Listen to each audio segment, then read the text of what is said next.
Was Saint Nectarius forgotten? Okay, so now it's time for questions and answers. Anyone has questions, you can just address it to a specific person or just have a general question. Each person can talk about it. Does anyone want to start?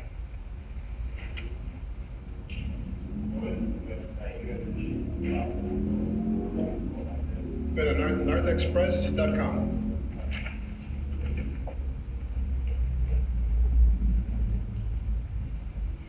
Please submit any questions somewhere, but I can't for the moment. Does anyone else have questions? Yeah. So, something I found challenging coming into Orthodoxy from a Protestant background, low church Protestant background, that it's actually also not a Catholic church, is that we sang a lot of the same hymns on like a rotation kind of. So, maybe like 100 hymns that we just kind of get reused throughout the year. And so learning them, internalizing them wasn't super difficult because you might hear the same hymn, 6 times in a month, right? Something like that. With Orthodoxy and the church having been around for so long, there being so many hymns, there's like an entire arrangement of unique hymns for every day of the year. And so I found that it's really difficult to bring the music of the church into the home in the sense that, like just songs that I can sing with my wife and my children. And that's something that I really want. And so I just wanted to address the panel as a whole. Like, do you have any thoughts about how to bring the music of the Orthodox Church into the home? I would start with the Troparion of your church. From there are a rotation of 8 resurrectional hymns that we sing every Sunday on a rotation of 8, which is not 6 times in a month, but it is once every couple of months.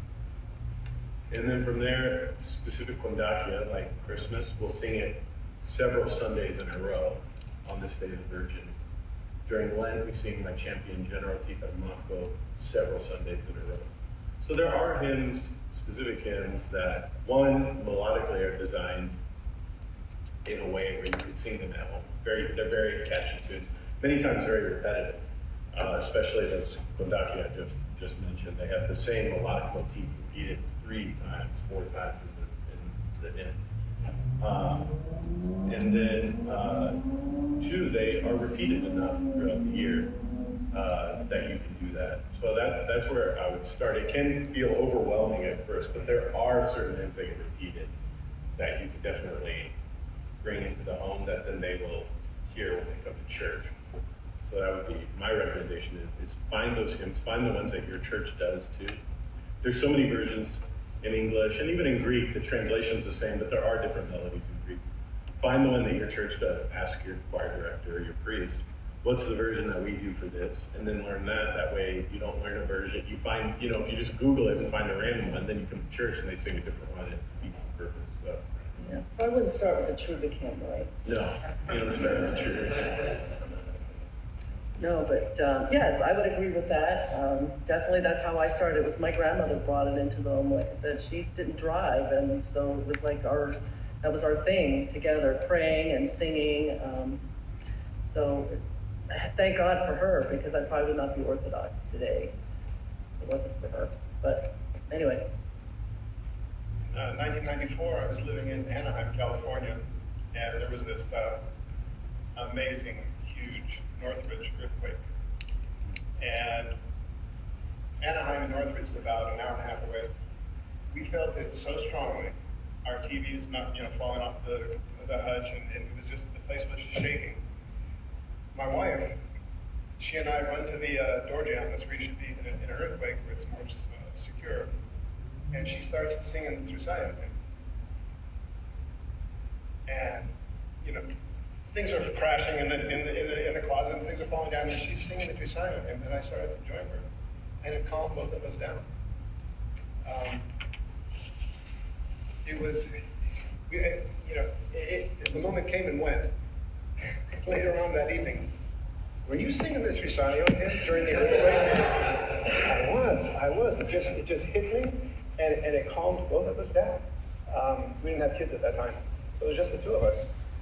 But that's, again, the amazing spiritual joy of singing some of these hymns.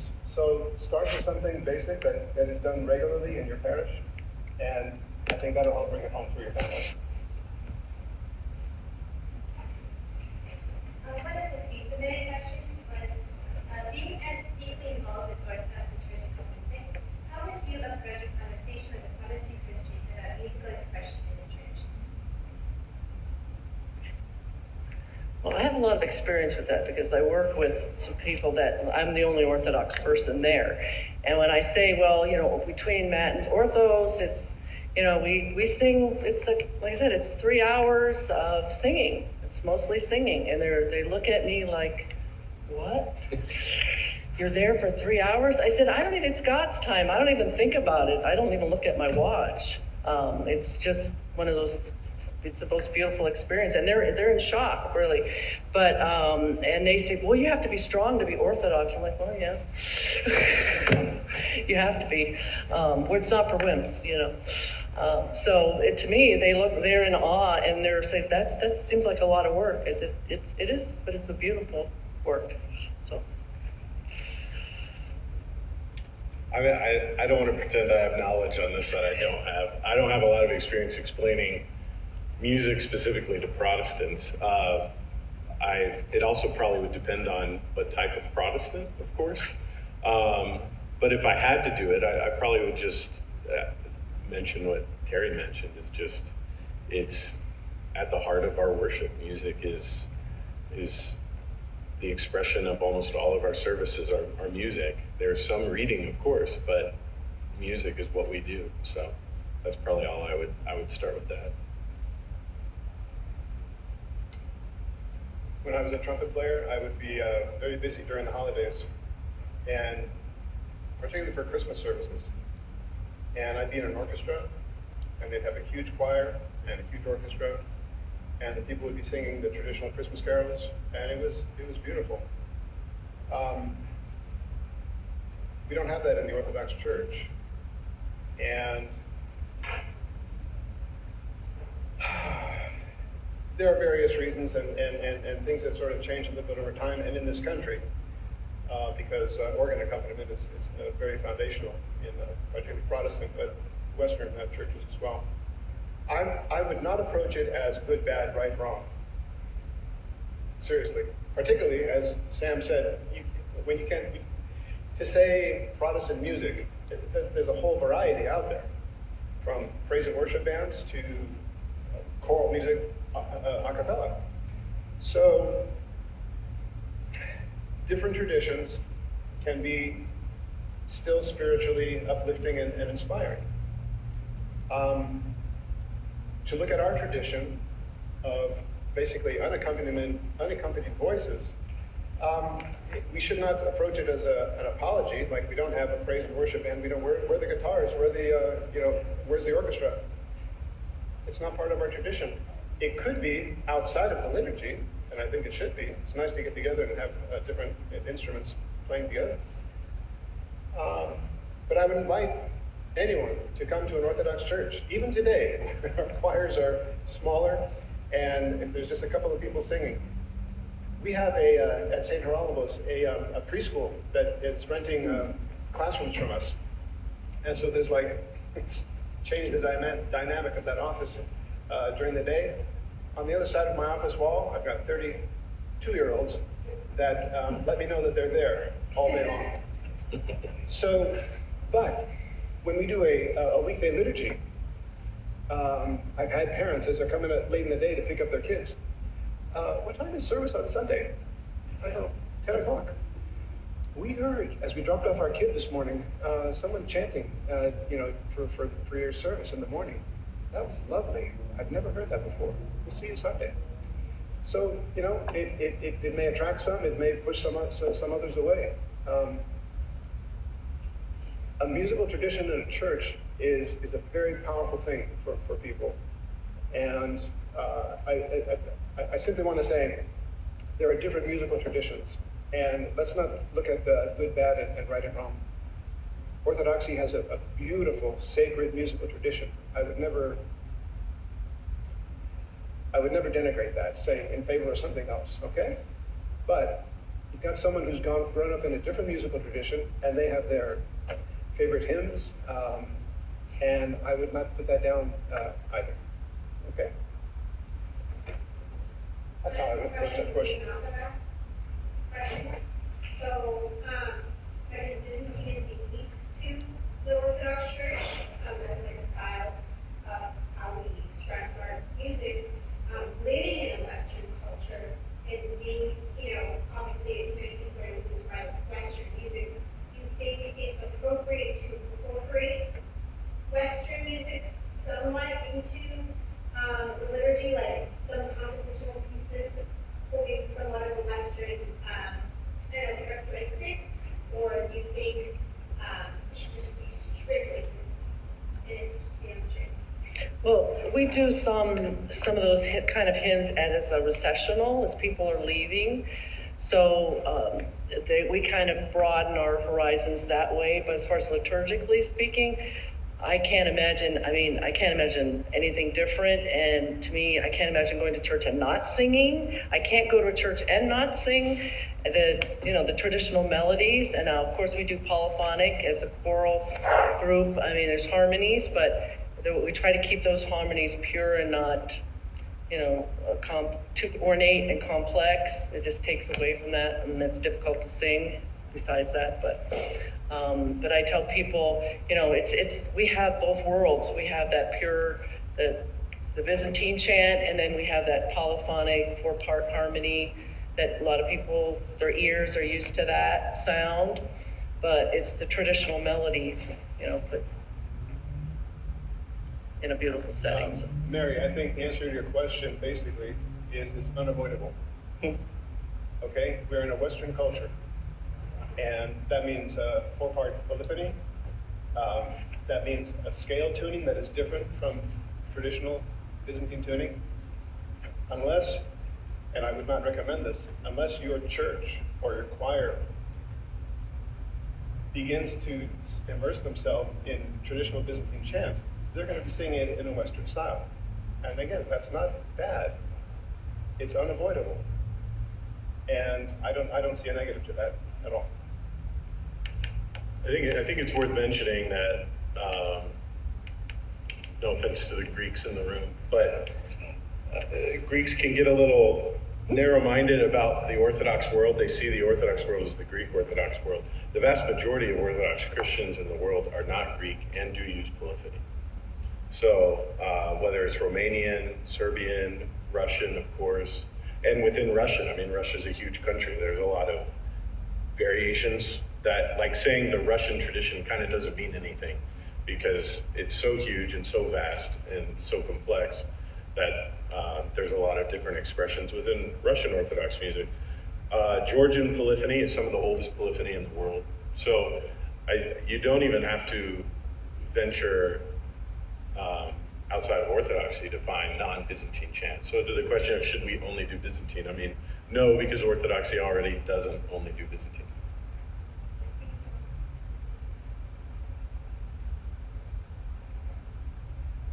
There are different styles of Orthodox chant that Byzantine instead of Georgian chant. Have you ever incorporated that in around worship, in Greek church, taken stuff from different Orthodox traditions? Yes. We do, we've done a handful of acoustic hymns here, some of which just lend themselves very readily to well-established Russian tonalities. It kind of fits. They're very easily sung, so we've done that here and enjoy doing it. Yeah, absolutely. The most recent virtual choir project that I did was an arrangement of Christ is Risen, using the Slavic melody and the Greek melody in the same arrangement. And that was, I thought, pretty cool, and it worked well. Personally, no, I'm a specialist, but I like hearing it.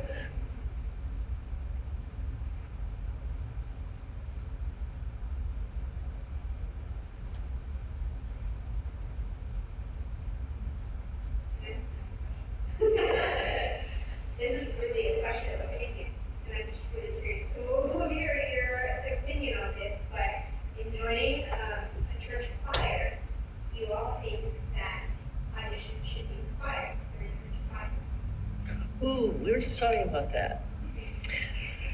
For me, it's a very simple audition when someone expresses some interest.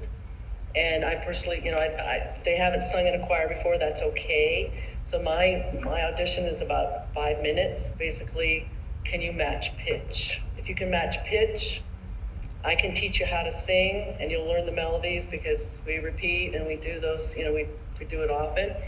But I've had a few people that have shown up to choir rehearsals, and it throws the whole thing off. I mean, if they're singing if they're way off, it's a difference if they're under pitch or over pitch. But if they can't hear it, if it's not in there, it makes my job very, very difficult. And I've worked with people on a one-on-one basis, and it's exhausting. It's time consuming. So if someone's had that, they don't have to necessarily, have formal training, but they've got to be able to hear that. So that's the only I do believe they should audition. So, because you don't want a cacophony on Sunday. That's definitely, that distracts from worship. The choral experience is like I said, it's horizontal and inspiring others to worship, and then obviously from our lips to God's ear, it's a vertical relationship as well. So that's the importance of practice. And you have to come to practice, and that's the challenge that I face. Is that people have busy lives, and it's like I gotta do this and I gotta do that, and I can't come to choir. So I've been frustrated, I have to be honest, but those that do come benefit from it, and it's worth the time and effort. Anything worth doing, it takes effort. I have a memory when I was in high school. My dad, again, was the choir director, and we had a new bass who had a phenomenal low range, but it was about 4 notes. That was it. And my dad was doing his best to get him to expand his range, and he could not do it. I can't do it. He goes, hold on. So he had him stand up. My dad got behind him and wrapped his arms around his waist.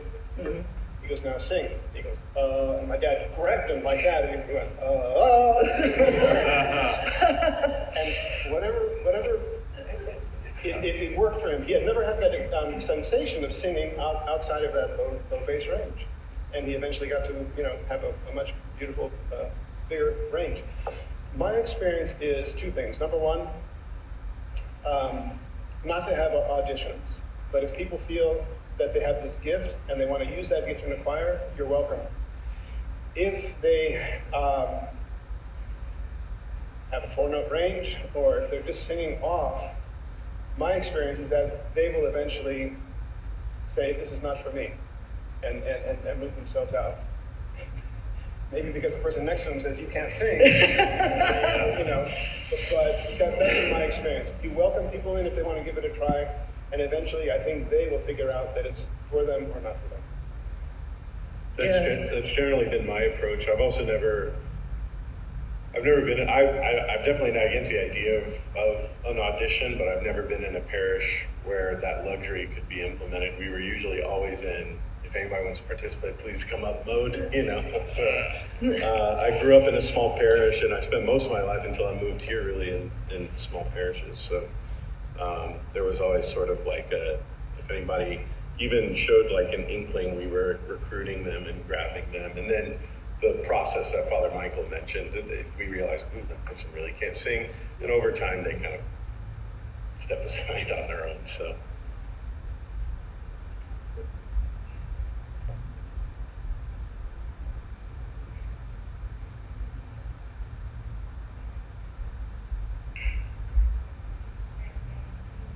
This is our first time doing something on Instagram, so we'll promote it better next time.